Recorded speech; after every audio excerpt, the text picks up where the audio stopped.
दोस्तों, अमेरिका में कुल 50 राज्य है। इनमें से एक है टेक्सास। टेक्सास अमेरिका का दूसरा सबसे बड़ा राज्य है। आज से लगभग 200 साल पहले टेक्सास अमेरिका का हिस्सा नहीं हुआ करता था, वो मेक्सिको का हिस्सा था।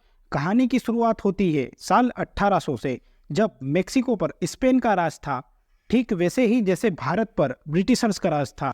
1810 में मेक्सिको में स्वतंत्रता आंदोलन शुरू हुआ। आखिरकार 1821 में जाकर मेक्सिको को स्वतंत्रता हासिल हुई। अब मेक्सिको के पास टेक्सास था, लेकिन टेक्सास का ज्यादातर हिस्सा खाली था। मेक्सिको यहाँ ज्यादा से ज्यादा लोगों को बसाना चाहता था, लेकिन इसमें एक समस्या थी कि आखिर लोग इतनी दूर जाकर क्यों रहेंगे। वहां जाने के पीछे उनका कोई फायदा भी तो होना चाहिए। इसलिए मेक्सिको की सरकार ने सोचा कि अमेरिका के जो दक्षिण राज्य है, जो कि टेक्सास से जुड़ते हुए थे, वहां पर कपास का उत्पादन होता था। तो मेक्सिको की सरकार ने सोचा क्यों ना इस व्यापार को टेक्सास में शुरू किया जाए। इसके लिए मेक्सिको की सरकार ने अमेरिका के लोगों को टेक्सास में लाना शुरू किया, और इसके लिए उनकी सिर्फ 3 शर्तें थी। पहला, वो लोग कैथलिक क्रिश्चियन होने चाहिए। दूसरा, वो लोग मेहनती होने चाहिए। तीसरा, उनको मेक्सिको की सरकार के प्रति वफादार होना चाहिए, यानी कि एक ना एक दिन वो मेक्सिको की सिटीजनशिप ले लेंगे। उन्होंने अमेरिकन्स को यहाँ लाने के लिए जमीन को औने पौने दाम पर देना शुरू कर दिया। उन्होंने कहा कि अगर आप अमेरिका में जमीन खरीदते हैं तो आपको 1 एकड़ के $1.25 देने पड़ते हैं। ये उस जमाने का रेट था। यहाँ अमेरिका में आपको 1 एकड़ के 1.25 देना पड़ रहा है, वहीं मेक्सिको में आपको 1 एकड़ के सिर्फ $0.04 देने होंगे। इतने हेवी डिस्काउंट पे उन लोगों को जमीनें दी गई, और उन्होंने कहा कि जो भी परिवार का मुखिया होगा वो व्यक्ति अपने नाम पर 4600 एकड़ जमीन रख सकता है, और इन 4600 एकड़ जमीन का पेमेंट उसे एक साथ नहीं करना है, उसे 6 साल में थोड़ा थोड़ा करके ये पेमेंट मेक्सिको की सरकार को देना है। और ये ऑफर देखकर अमेरिकन्स टेक्सास में आकर बसने लगे।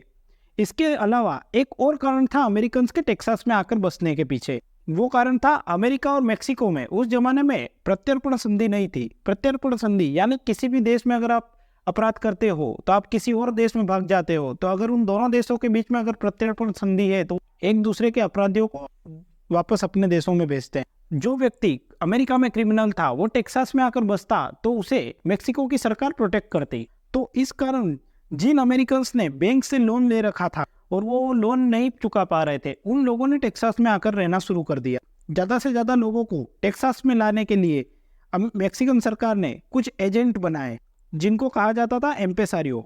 अब ये एम्पेसारियो एक तरह के एजेंट थे जो अमेरिकन्स को टेक्सास में लाकर बसाते थे, और इसके बदले इनको इनाम मिलता था। इन्हीं में से एक एम्पेसारियो था मोसेस ऑस्टिन। इसने 300 परिवार को मेक्सिको में लाने के लिए कॉन्ट्रैक्ट किया, लेकिन इसकी मौत हो गई। इसके बाद में ये कॉन्ट्रैक्ट मिल गया इसके बेटे को, स्टीफन ऑस्टिन को। और स्टीफन ऑस्टिन इस पूरी कहानी में सबसे मेन कैरेक्टर है। स्टीफन ऑस्टिन ने धीरे धीरे कई अमेरिकन्स को टेक्सास में लाकर बसाना शुरू किया। इनफैक्ट शायद सबसे ज्यादा अमेरिकन्स को टेक्सास में लाकर बसाने वाला व्यक्ति ही था स्टीफन ऑस्टिन। लेकिन यहाँ पर धीरे धीरे प्रॉब्लम शुरू होने लगी, क्योंकि अब तक जो कानून चल रहे थे वो वही कानून थे जो स्पेनिश साम्राज्य के थे। लेकिन अब यहाँ 1824 में मेक्सिको ने अपना नया संविधान बना लिया था। इसमें एक कानून बनाया गया जिसके तहत अमेरिका से आने वाले लोग अपने साथ स्लेव्स नहीं ला सकते। स्लेव्स, इन्हें बेसिकली बंधुआ मजदूर की तरह हम कह सकते हैं। इन्हें गुलाम बनाकर रखा जाता था और जबरदस्ती इनसे काम करवाया जाता था। ये स्लेव्स मेनली अमेरिका के जो नेटिव लोग हैं, जो वहाँ के मूल निवासी लोग हैं, वो थे। इन्हें ये लोग गुलाम बनाकर अपने साथ लाते और उनसे काम करवाते। अब मेक्सिको के कानून के तहत इन लोगों पर रोक लगा दी गई। इन स्लेव्स को जबरदस्ती काम करवाकर ही तो अमेरिकन इतने अमीर बने थे। अब इनको ये तो मालूम हो गया कि इस कानून से इनका कामकाज अब ज्यादा दिन नहीं चलेगा, तो ये लोग परेशान होने लगे। लेकिन बाद में इन लोगों ने इस कानून के अंदर एक कमी ढूंढ निकाली। यहाँ किसी गुलाम को अकेले नहीं लाया जा सकता था, लेकिन इस कानून में एक और चीज थी कि अगर पूरा परिवार है तो उन लोगों को यहाँ लाया जा सकता है। तो इन लोगों ने अब इन गुलामों के पूरे परिवार को साथ में लाना शुरू कर दिया, और ये टेक्सास के अंदर इनकी जबरदस्ती खरीद फरोख्त कर रहे थे। थोड़े समय बाद मेक्सिको की सरकार को पता चल गया कि इन लोगों ने कानून में कमी निकालकर उसका फायदा उठाया है। इसके बाद मेक्सिको की सरकार गुलामों को लाने पर पूरी तरीके से प्रतिबंध लगा दिया।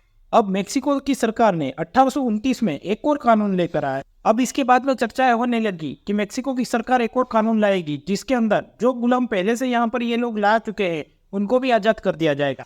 इसके लिए इन लोगों ने उन गुलामों से एक पेपर पर साइन करवा लिए जिसमें यह था कि वो एक गुलाम नहीं है बल्कि एक काम करने वाला वर्कर है जो कि 99 साल तक इनके घर पर काम करे। और जब भी उनकी जांच करने के लिए कोई एजेंसी आएगी दिए उन्हें वो पेपर दिखाकर उसे अपना वर्कर बता देंगे।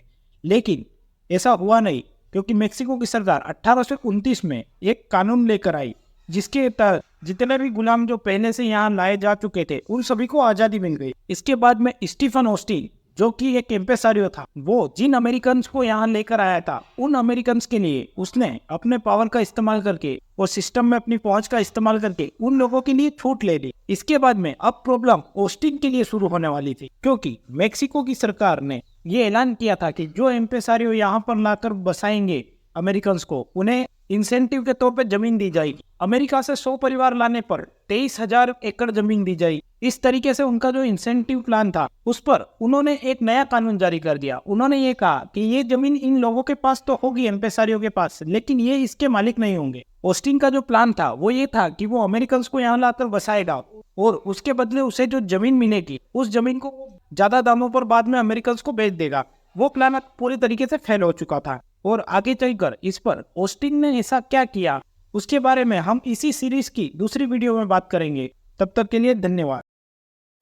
दोस्तों, वीडियो अच्छी लगी तो वीडियो को लाइक जरूर करें और अपने दोस्तों के साथ शेयर करना ना भूलें। आप में से ज़्यादातर लोगों ने हमारे चैनल को सब्सक्राइब नहीं किया है तो प्लीज़ सब्सक्राइब जरूर करें। यह हमें आगे वीडियो बनाने के लिए प्रोत्साहित करता है। धन्यवाद।